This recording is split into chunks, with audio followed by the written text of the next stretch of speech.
Punjabi radio USA ਸੁਣ ਰਹੇ ਸਾਰੇ ਸਰੋਤਿਆਂ ਨੂੰ ਬਲਵਿੰਦਰ ਕੌਰ ਵੱਲੋਂ ਪਿਆਰ ਭਰੀ ਸਤਿ ਸ਼੍ਰੀ ਅਕਾਲ। ਪ੍ਰੋਗਰਾਮ ਖਬਰ ਤੇ ਨਜ਼ਰ ਵਿੱਚ ਹੋਣਗੇ ਸਾਡੇ ਨਾਲ ਬਲਤੇਜ ਪੰਨੂ ਜੀ ਦੱਸਣਗੇ ਭਾਰਤ ਵਿੱਚ ਪੰਜਾਬ ਦੇ ਵਿੱਚ ਕੀ ਕੁਛ ਹੋ ਰਿਹਾ। ਖਬਰਾਂ ਤੇ ਨਜ਼ਰ ਮਾਰਾਂਗੇ। ਖਬਰਾਂ ਤੋਂ ਪਹਿਲਾਂ ਧੰਨਵਾਦ ਸਾਡੇ ਸਪਾਂਸਰ ਦਾ ਜਿਨ੍ਹਾਂ ਨੇ ਇਸ ਪ੍ਰੋਗਰਾਮ ਨੂੰ ਸਪਾਂਸਰ ਕੀਤਾ। ਸਭ ਤੱਕ ਬਚਾਇਆ Khalsa insurance agency San 4082722500 medical insurance ਵੀ ਕਰਦੇ ਨੇ, ਹੋਰ ਬਹੁਤ ਸਾਰੀਆਂ ਇੰਸ਼ੋਰੈਂਸਾਂ ਵੀ ਕਰਦੇ ਨੇ। ਤੁਸੀਂ ਉਹਨਾਂ ਨੂੰ ਕਾਲ ਕਰ ਸਕਦੇ ਹੋ। ਗੁਰਦੀਪ ਸਿੰਘ ਬਿਰਦੀ ਕਲੋਵਸ, ਸਤਨਾਮ ਸਿੰਘ ਸ਼ੇਰਗਿੱਲ ਸਲਮਾ, ਮਨਜੀਤ ਸਿੰਘ ਦੀਵਾਨਾ ਪ੍ਰਜਨੋ, ਸੁਰਿੰਦਰ ਸਿੰਘ ਗਿੱਲ ਸਟਾਕਟਨ, ਜਸਵਿੰਦਰ ਸਿੰਘ ਵਿਰਕ ਹਿਊਸਟਨ, ਮਨਦੀਪ ਸਿੰਘ ਸੈਣੀ ਸੈਨੋਜੇ। ਬਹੁਤ ਬਹੁਤ ਧੰਨਵਾਦ ਕਰਦੇ ਹਾਂ। ਪ੍ਰੋਗਰਾਮਾਂ ਨੂੰ ਸਪਾਂਸਰ ਕਰਦੇ ਹੋ, ਸਭ ਤੱਕ ਪਹੁੰਚਾਉਂਦੇ ਸਾਡੇ ਨਾਲ ਜੁੜ ਚੁੱਕੇ ਨੇ। ਬਲਤੇਜ ਪੰਨੂ, ਸਤਿ ਸ਼੍ਰੀ ਅਕਾਲ, ਸਵਾਗਤ ਹੈ ਜੀ। ਸਤਿ ਸ਼੍ਰੀ ਅਕਾਲ ਜੀ, ਧੰਨਵਾਦ ਜੀ, ਬਹੁਤ ਮਿਹਰਬਾਨੀ। ਗੱਲ ਸ਼ੁਰੂ ਕਰਦੇ ਹਾਂ। ਜਿਹੜੀਆਂ ਸੁਰਖੀਆਂ ਬਣੀਆਂ ਹੋਈਆਂ ਅਖਬਾਰਾਂ ਦੀਆਂ, ਸਮੇਧ ਸੈਣੀ ਦੀ ਜਿਹੜੀ FIR ਦਰਜ ਹੋਣ ਦੀਆਂ ਗੱਲਾਂ ਚੱਲ ਰਹੀਆਂ ਆ, ਜੋ ਹੋ ਗਈ ਆ, ਤੇ ਉਹ ਵੀ ਭੱਜਿਆ ਫਿਰਦਾ ਆ, ਉਸਨੇ ਬੜਾ ਹੜਕੰਪ ਮਚਾਇਆ ਹੋਇਆ। ਐਕਚੁਅਲੀ ਜੀ, ਪਹਿਲਾਂ ਤਾਂ ਜਿਹੜੀ ਖਬਰ ਇਹ ਆਈ ਸੀਗੀ ਕਿ ਉਹਨੂੰ ਤੜਕੇ ਜਿਹੜਾ ਜੀ 3 ਵਜੇ ਦੇ ਕਰੀਬ ਜਿਹੜਾ ਪੰਜਾਬ ਤੇ ਹਿਮਾਚਲ ਦਾ ਸਰਹੱਦ ਹੈ, ਹਿਮਾਚਲ ਦੀ ਸਰਹੱਦ ਦੇ ਉੱਤੇ ਹਿਮਾਚਲ ਦੀ ਪੁਲਿਸ ਨੇ ਉਹਨੂੰ ਰੋਕ ਦਿੱਤਾ ਐਂਟਰ ਹੋਣ। ਐਕਚੁਅਲੀ ਉਹ ਜਾਣਾ ਚਾਹੁੰਦਾ ਸੀ ਕਰਸੋਲ, ਜਿੱਥੇ ਕਿ ਉਹਦਾ ਫਾਰਮ ਹਾਊਸ ਹੈ, ਨਹੀਂ ਉਹਨੂੰ ਜਾਣ ਦਿੱਤਾ ਗਿਆ। ਇਹ ਕਿਹਾ ਗਿਆ ਕਿ ਉਹਦੇ ਕੋਲ ਵੈਲਿਡ ਪਾਸ ਨਹੀਂ ਹੈਗਾ ਹਿਮਾਚਲ ਪ੍ਰਦੇਸ਼ ਦੇ ਵਿੱਚ ਐਂਟਰ ਹੋਣ ਦਾ। ਹੁਣ ਉੱਥੋਂ ਖਬਰਾਂ ਜਿਹੜੀਆਂ ਜੀ ਫਿਰ ਲੱਭਣੀਆਂ ਇਹ ਸ਼ੁਰੂ ਹੋ ਗਈਆਂ ਕਿ ਕਾਰਨ ਕੀ ਹੋਇਆ, ਕਿ ਪੰਜਾਬ ਪੁਲਿਸ ਦਾ ਇੱਕ ਸਾਬਕਾ ਮੁਖੀ ਜਿਹੜਾ ਜੀ ਉਹ ਇੰਨੀ ਤੜਕੇ ਕਿਉਂ ਜਾਂਦਾ, ਉਹ ਸੂਬਾ ਕਿਉਂ ਕ੍ਰੋਸ ਕਰਨਾ ਚਾਹੁੰਦਾ।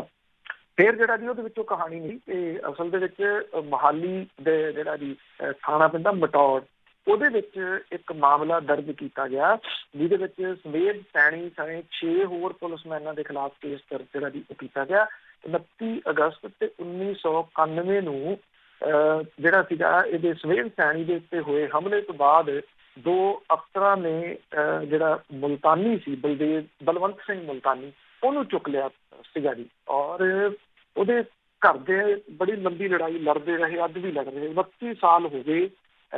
ਮੁੜ ਕੇ ਜਿਹੜਾ ਜੀ ਇਹ ਮਾਮਲਾ CBI ਨੂੰ ਦਿੱਤਾ ਗਿਆ ਸੀ। ਪੰਜਾਬ ਤੇ ਹਰਿਆਣਾ ਹਾਈ ਕੋਰਟ ਦੀ ਹਦਾਇਤ ਦੇ ਉੱਤੇ ਇਸ ਮਾਮਲੇ ਦੇ ਵਿੱਚ CBI ਨੇ 2007 ਦੇ ਵਿੱਚ ਜਾਂਚ ਸ਼ੁਰੂ ਕੀਤੀ। ਸੁਪਰੀਮ ਕੋਰਟ ਨੇ ਇਸ ਜਾਂਚ ਨੂੰ ਖਾਰਜ ਜਿਹੜਾ ਜੀ ਉਹ ਕਰ ਦਿੱਤਾ। ਮੁਲਤਾਨੀ ਦੇ ਜਿਹੜੇ ਪਿਤਾ ਨੇ ਪੰਜਾਬ ਕਾਡਰ ਦੇ retired IAS officer Darshan Singh ਨੇ, ਔਰ ਉਹ ਇਹ ਕਹਿੰਦੇ ਆ ਕਿ ਪੁਲਿਸ ਨੇ ਉਹਨਾਂ ਦੇ ਮੁੰਡੇ ਨੂੰ ਖਤਮ ਜਿਹੜਾ ਜੀ ਉਹ ਕਰ ਦਿੱਤਾ ਸੀਗਾ। ਹੁਣ ਜਿਹੜਾ ਜੀ ਪਹਿਲਾ ਜਿਹੜਾ ਸਵਾਲ ਇਹ ਉੱਠਦਾ ਹੈ ਕਿ ਮੁਲਤਾਨੀ ਜਿਹੜਾ ਜੀ ਉਹ ਕੌਣ ਹੈ।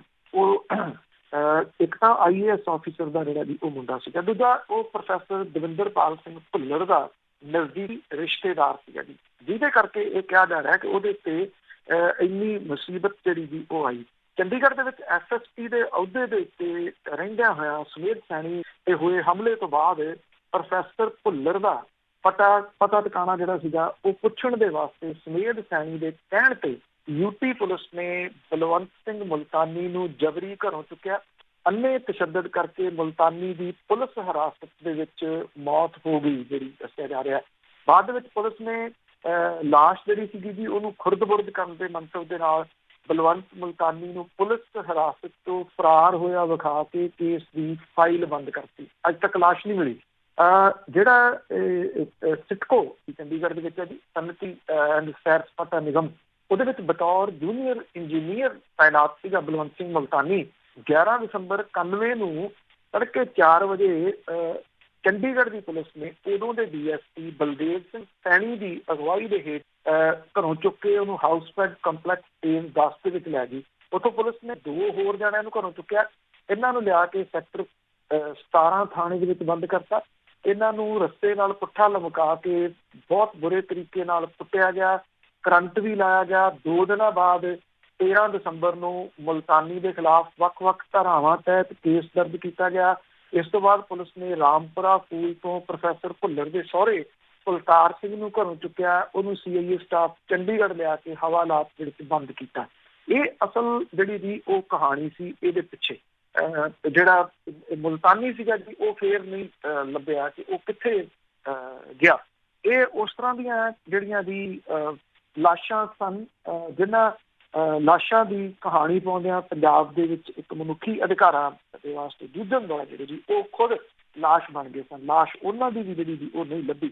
ਜਦੋਂ ਇਸ ਤਰ੍ਹਾਂ ਦੇ ਕੋਈ ਕੇਸ ਜਿਹੜੇ ਦੀ ਉਹ ਆਉਂਦੇ ਆ ਤੇ ਦੁਬਾਰਾ ਫੇਰ ਸਾਰਾ ਕੁਝ ਜਿਹੜਾ ਦੀ ਉਹ ਨਵੇਂ ਸਿਰਿਓਂ ਜਿਵੇਂ ਕੋਈ ਚੀਜ਼ ਜਿਹੜੀ ਸਾਹਮਣੇ ਆਉਣੀ ਸ਼ੁਰੂ ਹੋ ਜਾਂਦੀ ਹੈ, ਸਾਰੀ ਕਿਤਾਬ ਨੂੰ ਚੱਲਣ ਕਿ ਅੱਛਾ ਆਹ ਕੁਝ ਜਿਹੜਾ ਦੀ ਉਹ ਹੋਇਆ ਸੀਗਾ। ਸਵਾਲ ਇਹਦੇ ਵਿੱਚ ਨਾ ਦੀ ਵੱਡੇ ਇਹ ਨੇ, ਬਿਨਾਂ ਰਾਜਨੀਤਿਕ ਪੁਸ਼ਤ ਪਨਾਹੀ ਤੋਂ ਇਹ ਲੋਕ ਇੰਨੀ ਦੇਰ ਬਚਦੇ ਹੀ ਨਹੀਂ ਰਹੇ, ਉੱਚ ਅਹੁਦੇ ਜਿਹੜੇ ਵੀ ਉਹ ਮਾਣੇ, ਕਿਉਂਕਿ ਬਾਦਲ ਪਰਿਵਾਰ ਦੇ ਚਹੇਤੇ ਆਫੀਸਰ ਨੇ ਸਮੇਧ ਸੈਣੀ। ਪੰਜਾਬ ਦੇ ਵਿੱਚ ਮਾੜੇ ਦਿਨਾਂ ਦੇ ਦੌਰਾਨ ਸਮੇਧ ਸੈਣੀ ਹੋਰਾਂ ਦਾ ਰੋਲ ਕਿਹੋ ਜਿਹਾ ਰਿਹਾ, ਕਿਸੇ ਤੋਂ ਲੁਕਿਆ ਛਿਪਿਆ ਨਹੀਂ। ਪਰ ਬਾਦਲ ਹੋਰੀ ਜਦੋਂ 2007 ਦੇ ਵਿੱਚ ਮੁੱਖ ਮੰਤਰੀ ਬਣਦੇ ਆ ਤੇ ਸਭ ਤੋਂ ਪਹਿਲਾ ਕੰਮ ਉਹਨਾਂ ਨੇ ਇਹ ਕੀਤਾ ਵੀ ਲੱਭੋ ਵੀ ਸਮੇਧ ਸੈਣੀ ਹੋਰੀ ਕਿੱਥੇ ਨੇ, ਲਿਆ ਕੇ ਫਿਰ ਉੱਚ ਅਹੁਦਿਆਂ ਤੱਕ, ਸਿਖਰਲੇ ਅਹੁਦੇ ਤੱਕ ਪਹੁੰਚਾਇਆ DGP ਵਜੋਂ। ਜਦੋਂ ਗੁਰੂ ਗ੍ਰੰਥ ਸਾਹਿਬ ਦੀ ਬੇਅਦਬੀ ਹੋਈ ਪੰਜਾਬ ਦੇ ਵਿੱਚ ਤਾਂ ਉਦੋਂ ਪ੍ਰੈਸ਼ਰ ਪੈਣ ਕਰਕੇ ਔਰ ਵਿਵਾਦ ਜਿਹੜਾ ਵੀ ਹੋਣ ਕਰਕੇ ਸਮੇਧ ਸੈਣੀ ਹੋਰਾਂ ਤੋਂ ਅਸਤੀਫਾ ਜਿਹੜਾ ਸੀ ਉਹ ਲਿਆ ਗਿਆ। ਜੇ ਭੁੱਲ ਨਾ ਗਏ ਹੋਣ, ਕਿਉਂਕਿ ਭੁੱਲਦੇ ਬਹੁਤ ਛੇਤੀ ਨੇ ਲੋਕ, ਤੇ ਸਭ ਤੋਂ ਵੱਧ ਜਿਹੜੀਆਂ ਫੋਨ ਕਾਲਸ ਬਰਗਾੜੀ ਤੋਂ ਜਿਹੜੀਆਂ ਹੋਈਆਂ ਸੀਗੀਆਂ, ਕੋਟਕਪੂਰੇ ਤੋਂ ਹੋਈਆਂ ਸੀ ਜਦੋਂ ਗੋਲੀ ਚੱਲ ਰਹੀ ਹੈ, ਤੇ ਉਹ ਇਹਨਾਂ ਦੇ ਨਾਲ ਹੀ ਹੋਈ। ਬਿਲਕੁਲ ਜੀ ਬਿਲਕੁਲ। ਇੱਧਰ ਇੱਕ ਇਹ ਰੌਲਾ ਪੈ ਗਿਆ ਤੇ ਦੂਜੇ ਪਾਸੇ 2 ਸਾਬਕਾ ਪੁਲਿਸ ਅਫਸਰ ਆ, ਉਹਨਾਂ ਨੂੰ ਜੇਲ੍ਹ ਦੇ ਵਿੱਚੋਂ ਛੱਡਿਆ ਗਿਆ, ਛੁੱਟੀ ਦਿੱਤੀ ਗਈ ਹੈ। ਇਹ ਜੇਲ੍ਹ ਤੋਂ ਜ਼ਮਾਨਤ ਤੋਂ ਪਹਿਲਾਂ ਹੀ ਬਾਹਰ ਨੇ, ਹੁਣ ਸਜ਼ਾ ਮਾਫ ਉਹਨਾਂ ਦੀ ਕਰ ਦਿੱਤੀ ਗਈ ਹੈ ਜੀ। 2 ਸਾਬਕਾ ਪੁਲਿਸ ਅਧਿਕਾਰੀ ਨੇ ਇਹ ਸੂਬੇ ਦੇ ਪ੍ਰਮੁੱਖ ਸਕੱਤਰ ਜੇਲ੍ਹਾਂ RS ਵੈਂਕਟ ਰਮਨ ਦੇ ਵੱਲੋਂ ਜਾਰੀ ਹੁਕਮਾਂ ਦੇ ਮੁਤਾਬਕ ਸਾਬਕਾ SSP ਪ੍ਰਿਤਪਾਲ ਸਿੰਘ ਵਿਰਕ ਤੇ ਸਾਬਕਾ DSP ਸ਼ਮਸ਼ੇਰ ਸਿੰਘ ਦੀ ਰਹਿੰਦੀ ਸਜ਼ਾ ਜਿਹੜੀ ਆ ਮਾਫ ਕਰ ਦਿੱਤੀ ਗਈ ਆ। ਦੋਹਾਂ ਨੂੰ CBI ਅਦਾਲਤ ਨੇ 10-10 ਸਾਲ ਦੀ ਸਜ਼ਾ ਜਿਹੜੀ ਉਹ ਸੁਣਾਈ ਸੀਗੀ। ਦੋਵੇਂ ਪੁਲਿਸ ਅਫਸਰਾਂ ਦੀ ਰਹਿੰਦੀ ਸਜ਼ਾ ਮਾਫ ਕਰਨ ਦਾ ਫੈਸਲਾ ਇਹ ਦੱਸਿਆ ਗਿਆ ਕਿ ਕੇਂਦਰ ਸਰਕਾਰ ਦੇ ਵੱਲੋਂ ਗੁਰੂ ਨਾਨਕ ਦੇਵ ਜੀ ਦੇ 550 ਸਾਲਾ ਪ੍ਰਕਾਸ਼ ਪੁਰਬ ਦੇ ਮੌਕੇ ਗਰਮਦਲੀਆਂ ਤੇ ਪੁਲਿਸ ਅਫਸਰਾਂ ਦੀ ਸਜ਼ਾ ਮੁਆਫੀ ਦੇ ਨਾਲ ਸੰਬੰਧਿਤ ਹੈ। ਹੁਣ ਗਰਮਦਲੀਆਂ ਦੀ ਕਿੰਨਾ ਦੀ ਸਜ਼ਾ ਮਾਫ ਹੋਈ, ਕਿੰਨੇ ਬਾਹਰ ਆਏ ਆ, ਇਹਦਾ ਤਾਂ ਕੋਈ ਰਿਕਾਰਡ ਨਹੀਂ, ਇਹ ਰਿਕਾਰਡ ਹੋ ਗਿਆ। ਰਾਜ ਸਰਕਾਰ ਦੇ ਵੱਲੋਂ ਪ੍ਰਵਾਨਗੀ ਜਿਹੜੀ ਉਹ ਦੇਰੀ ਦੇ ਨਾਲ ਦਿੱਤੀ ਗਈ ਹੈ। ਜਿਹੜੇ ਪੁਲਿਸ ਅਧਿਕਾਰੀਆਂ ਮੁਤਾਬਕ ਇਹਨਾਂ ਪੁਲਿਸ ਅਧਿਕਾਰੀਆਂ ਨੇ ਸਜ਼ਾ ਤਕਰੀਬਨ ਭੁਗਤ ਲਈ ਸੀ। ਸਰਕਾਰ ਦੇ ਵੱਲੋਂ ਰਸਮੀ ਕਾਰਵਾਈ ਕੀਤੀ ਗਈ ਆ। ਇਸ ਗਾਸੇ ਦੀ ਕਹਾਣੀ ਦੇ ਮੁਤਾਬਕ ਇਹਨਾਂ ਪੁਲਿਸ ਅਫਸਰਾਂ ਸਣੇ ਅੱਧੀ ਦਰਜਨ ਪੁਲਿਸ ਮੁਲਾਜ਼ਮਾਂ ਦੇ ਉੱਤੇ ਪੰਜਾਬ ਦੇ ਵਿੱਚ ਮਾੜੇ ਸਮੇਂ ਦੇ ਦੌਰਾਨ ਸੁਨਾਮ ਦੇ ਇੱਕ ਨੌਜਵਾਨ ਨੂੰ ਅਗਵਾ ਕਰਨ ਦੇ ਦੋਸ਼ ਲੱਗੇ ਸਨ ਔਰ ਇਸ ਮਾਮਲੇ ਦੀ ਲੰਮੀ ਪੜਤਾਲ ਤੋਂ ਬਾਅਦ CBI ਨੇ SSP ਉਦੋਂ ਦੇ ਪ੍ਰਿਤਪਾਲ ਸਿੰਘ ਵਿਰਕ ਸਣੇ ਪੁਲਿਸ ਅਫਸਰਾਂ ਦੇ ਖਿਲਾਫ ਜਿਹੜਾ ਵੀ ਉਹ ਚਲਾਨ ਪੇਸ਼ ਕੀਤਾ ਸੀ। CBI ਅਦਾਲਤ ਨੇ ਸਾਲ 2013 ਦੇ ਵਿੱਚ ਸਾਰਿਆਂ ਨੂੰ 10-10 ਸਾਲ ਦੀ ਸਜ਼ਾ ਸੁਣਾਈ ਸੀ, ਜੁਰਮਾਨੇ ਕੀਤੇ ਸੀਗੇ। ਹਾਈ ਕੋਰਟ ਨੇ ਜ਼ਿਆਦਾਤਰ ਪੁਲਿਸ ਅਫਸਰਾਂ ਨੂੰ ਜ਼ਮਾਨਤ ਦੇ ਉੱਤੇ ਰਿਹਾ ਜਿਹੜਾ ਜੀ ਉਹ ਕਰ ਦਿੱਤਾ ਸੀਗਾ। ਪ੍ਰਮੁੱਖ ਸਕੱਤਰ ਦੇ ਇਸ ਹੁਕਮ ਦੇ ਮੁਤਾਬਕ ਸ਼ਮਸ਼ੇਰ ਸਿੰਘ ਨੂੰ ਉੱਪਰਲੀ ਅਦਾਲਤ ਤੋਂ ਜ਼ਮਾਨਤ ਮਿਲੀ ਹੋਈ ਹੈ। ਇਸ ਮਾਮਲੇ ਦੇ ਵਿੱਚ ਦੋਸ਼ੀ ਕਰਾਰ ਦਿੱਤੇ ਗਏ ਇੱਕ ਪੁਲਿਸ ਅਧਿਕਾਰੀ ਅਵਤਾਰ ਸਿੰਘ ਦੀ ਮੌਤ ਜਿਹੜੀ ਦੀ ਉਹ ਹੋ ਗਈ ਹੋਈ ਸੀ ਔਰ ਇਹ ਵੀ ਕਿਹਾ ਗਿਆ ਕਿ ਸਾਬਕਾ ਪੁਲਿਸ ਅਫਸਰਾਂ ਨੇ ਜਿਹੜੀ ਸਜ਼ਾ ਮਾਫ ਕੀਤੀ ਗਈ ਆ, ਉਹਨਾਂ ਨੇ 4-4 ਸਾਲ ਤੋਂ ਵੱਧ ਦੀ ਸਜ਼ਾ ਜਿਹੜੀ ਇਹਦੀ ਉਹ ਭੁਗਤ ਲਈ ਗਈ ਆ ਤੇ ਰਹਿੰਦੀ ਸਜ਼ਾ ਮੁਆਫ ਕਰ ਦਿੱਤੀ। ਆਪਾਂ ਗੱਲ ਕੀਤੀ ਸੀਗੀ ਇੱਕ ਰੂਟ ਐਕਸਪ੍ਰੈਸ ਮਰਕਟ ਬਦਲਣਾ ਸੀ, ਉਹ ਵੀ ਮਾਮਲਾ ਹੁਣ ਕਾਫੀ ਭਖਿਆ ਹੋਇਆ ਹੈ। ਐਕਚੁਅਲੀ ਜੀ ਨਵਾਂ ਇੱਕ ਹਾਈਵੇ ਜਿਹੜਾ ਉਹ ਨਿਕਲਣਾ, ਇਹ ਕਟੜਾ ਅੰਮ੍ਰਿਤਸਰ ਹਾਈਵੇ ਦੇ ਨਾਮ ਦੇ ਨਾਲ ਜਿਹੜਾ ਜੀ ਜਾਣਿਆ ਜਾਂਦਾ। ਇਹ ਪਹਿਲਾਂ ਜਿਹੜਾ ਆਉਣਾ ਸੀਗਾ ਜੀ, ਇਹ ਚੱਲਣਾ ਸੀਗਾ ਇੱਥੇ ਪੰਜਾਬ ਦੇ ਬਹੁਤ ਸਾਰੇ ਥਾਵਾਂ ਦੇ ਵਿੱਚੋਂ ਜਿਹੜਾ ਜੀ ਇਹ ਐਕਸਪ੍ਰੈਸ ਮਾਰਗ ਜਿਹੜਾ ਉਹ ਨਿਕਲਣਾ। ਇਹਦੇ ਸੰਬੰਧੀ ਜ਼ਮੀਨਾਂ ਅਕਵਾਇਰ ਕੀਤੀਆਂ ਜਾ ਰਹੀਆਂ ਨੇ ਬੜੀਆਂ ਤੇਜ਼ੀ ਦੇ ਨਾਲ। ਦਿੱਲੀ ਅੰਮ੍ਰਿਤਸਰ ਕਟੜਾ ਐਕਸਪ੍ਰੈਸ ਇਹ ਸੀਗਾ ਜੀ। ਅੱਛਾ, ਹੁਣ ਇਹ ਕੀਤਾ ਇਹਦੇ ਵਿੱਚੋਂ ਕੀ ਗਿਆ ਕਿ ਇਹ ਜਿਹੜਾ ਸੀਗਾ ਜੀ ਜਲੰਧਰ ਜਾਂਦਿਆਂ ਹੋਇਆ ਜਿਹੜਾ ਸੀਗਾ ਸੁਲਤਾਨਪੁਰ ਲੋਧੀ ਨੂੰ ਵੀ ਜਾਣਾ ਸੀਗਾ। ਇੱਥੋਂ ਇਹ ਦਿੱਲੀ ਤੋਂ ਚੱਲਦਿਆਂ ਹੋਇਆ ਇਹ ਨੈਸ਼ਨਲ ਹਾਈਵੇ ਨੰਬਰ 1 ਦੇ ਪੈਰਲਲ ਤੁਸੀਂ ਕਹਿ ਲਓ ਕਿ ਚੱਲਣਾ ਸੀਗਾ।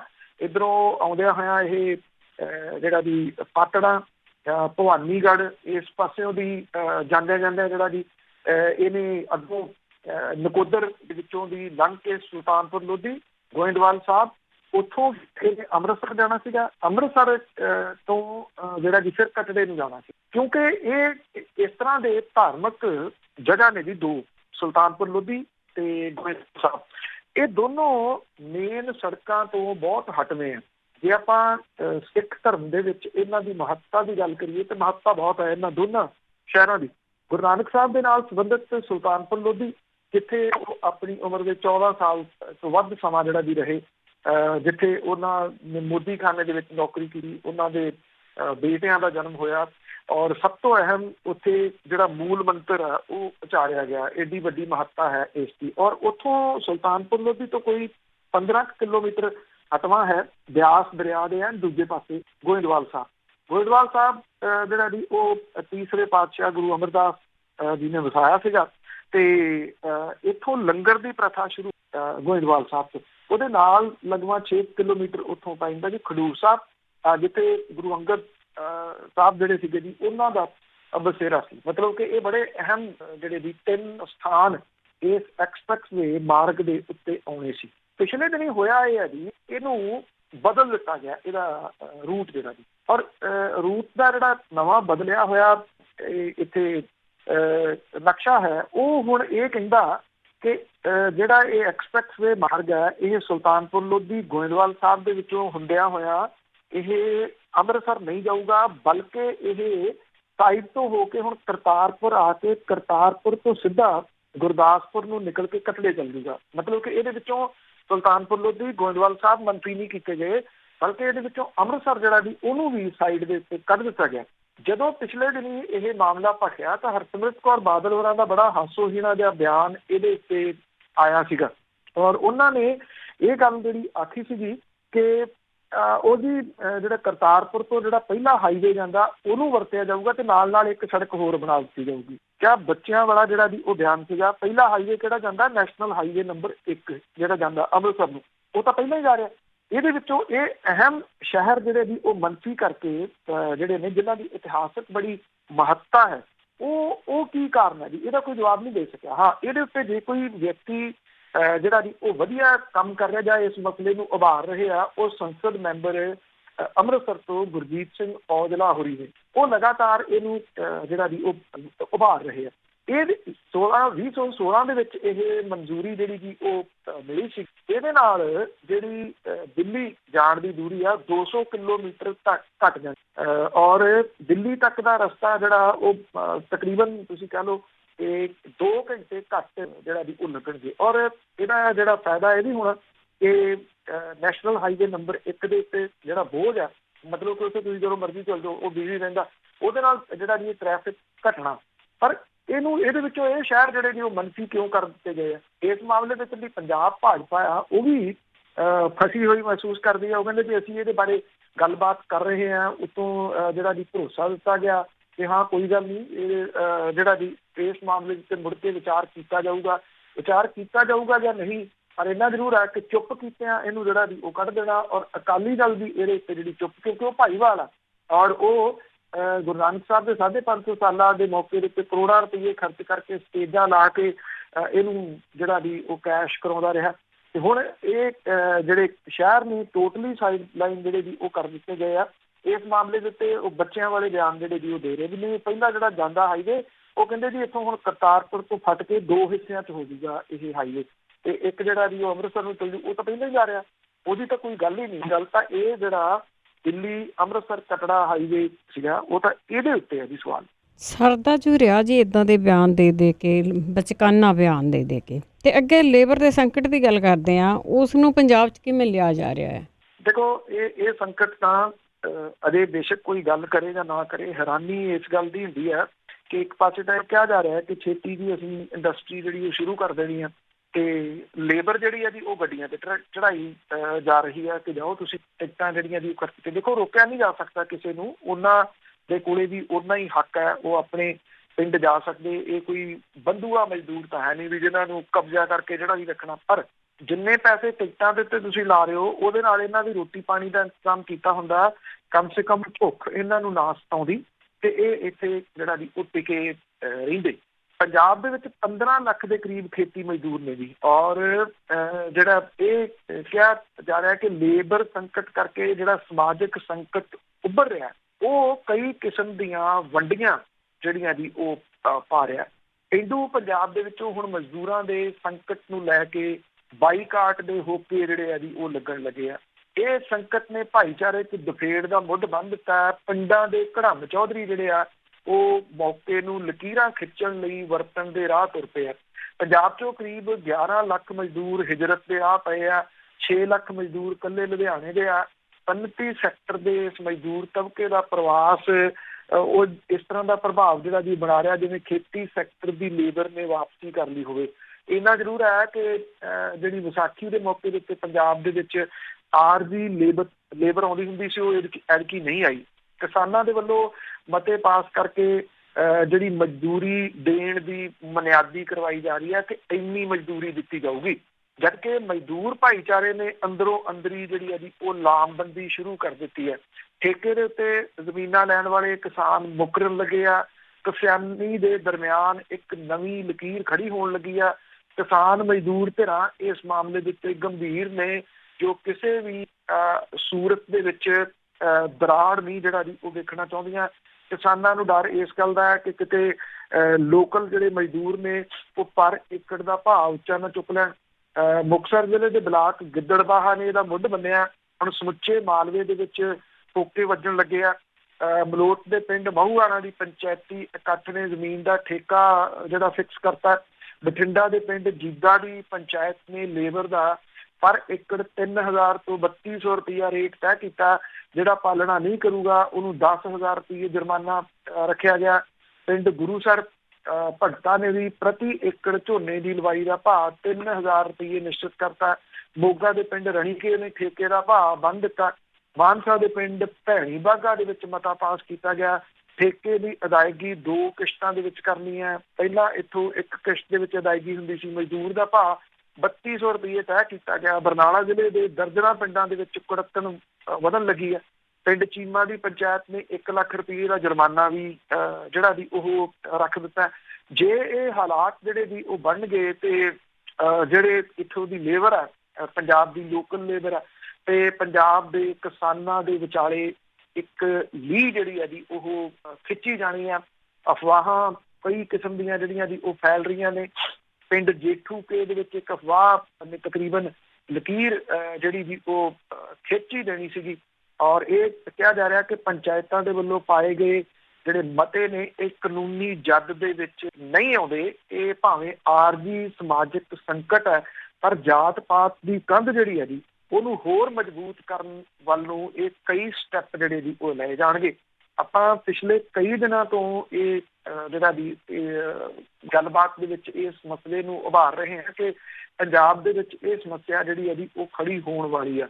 ਪੰਜਾਬ ਦੀ ਸਰਕਾਰ ਦਾ ਇਹਦੇ ਵੱਲ ਕੋਈ ਧਿਆਨ ਨਿਗਾ ਥੋੜਾ ਇਹਦਾ ਕੀ ਚਾਹੀਦਾ ਜੀ। ਮੇਰਾ ਖਿਆਲ ਇਹ ਜਿਹੋ ਜਿਹੇ ਹਾਲਾਤ ਬਣੇ ਆ ਮੌਜੂਦਾ ਸਮੇਂ ਦੇ ਵਿੱਚ ਪੰਜਾਬ ਦੀ ਕਿਸਾਨੀ ਜਿਹੜੀ ਹੈ ਜੀ ਉਹਨੂੰ ਝੋਨੇ ਤੋਂ ਕੱਢਿਆ ਜਾਵੇ।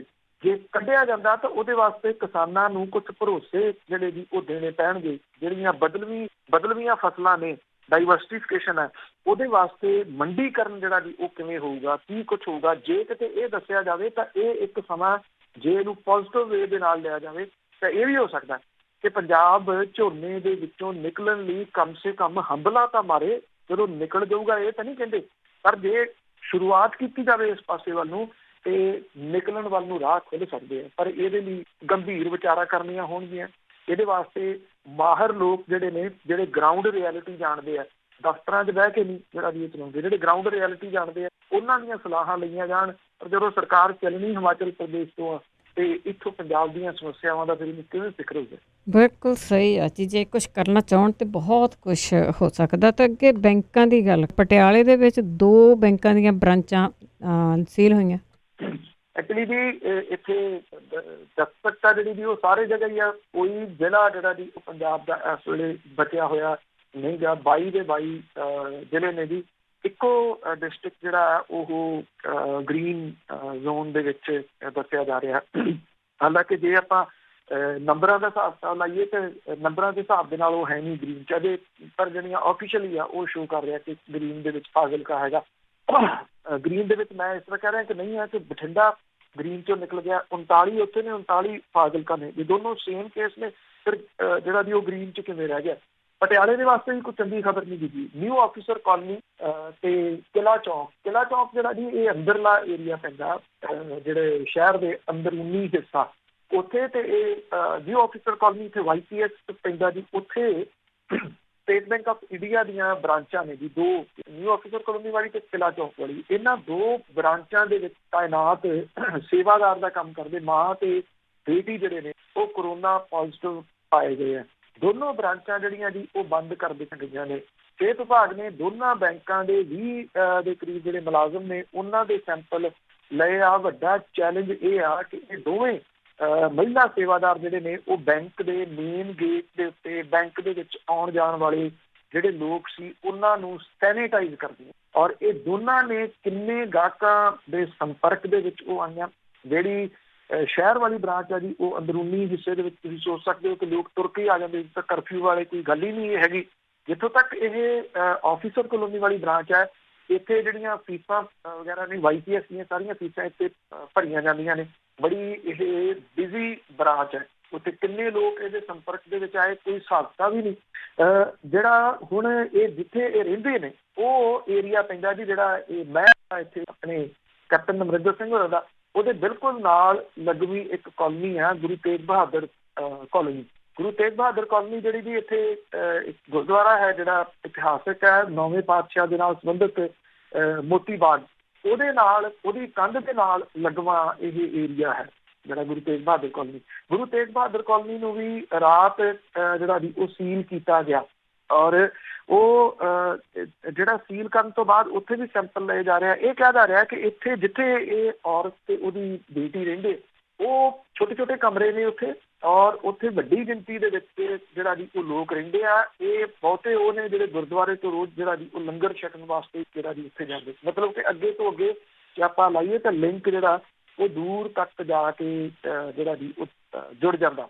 ਹੁਣ ਸਵਾਲ ਜਿਹੜਾ ਜੀ ਵੱਡਾ ਇਹੀ ਬਣਦਾ ਹੈ ਕਿ ਇਹਨੂੰ ਕਿਵੇਂ ਜਿਹੜਾ ਜੀ ਸਿਹਤ ਵਿਭਾਗ ਲਊਗਾ। ਖਾਸ ਤੌਰ ਦੇ ਉੱਤੇ ਬੈਂਕਾਂ ਦੇ ਵਿੱਚ ਆਉਣ ਵਾਲੇ ਜਿਹੜੇ ਗ੍ਰਾਹਕ ਨੇ ਉਹਨਾਂ ਦੇ ਵਿੱਚ ਵੱਡੀ ਫਿਕਰਮੰਦੀ ਜਿਹੜੀ ਇਸ ਗੱਲ ਨੂੰ ਲੈ ਕੇ ਪੈ ਗਈ। ਪਰ ਸਵਾਲ ਇਹੀ ਆ ਕਿ ਜਦੋਂ ਕਿਉਂਕਿ ਇਹਨਾਂ ਬੈਂਕਾਂ ਦੇ ਵਿੱਚ ਜੇ ਤਾਂ ਕੋਈ ਗਰੀਬ ਵਿਚਾਰਾ ਜਾਂਦਾ ਜਿਹਨੂੰ ਪਲਾਸਟਿਕ ਯੂਜ਼ ਕਰਨਾ ਨਹੀਂ ਆਉਂਦਾ, ਪਲਾਸਟਿਕ ਪ੍ਰਭਾਵ ਕੇ ਡੈਬਿਟ ਕਾਰਡ ਵਗੈਰਾ ਆਨਲਾਈਨ ਉਹ ਨਹੀਂ ਯੂਜ਼ ਕਰਦੇ, ਜਾਂ ਉਹਨਾਂ ਨੂੰ ਇਹ ਲੱਗਦਾ ਕਿ 500 ਰੁਪਈਆ ਪ੍ਰਧਾਨ ਮੰਤਰੀ ਨੇ ਭੇਜਤਾ ਅਸੀਂ ਉਹ ਕਢਾਉਣ ਜਾਣਾ, ਉਹ ਤਾਂ ਗੱਲ ਮੰਨੀ।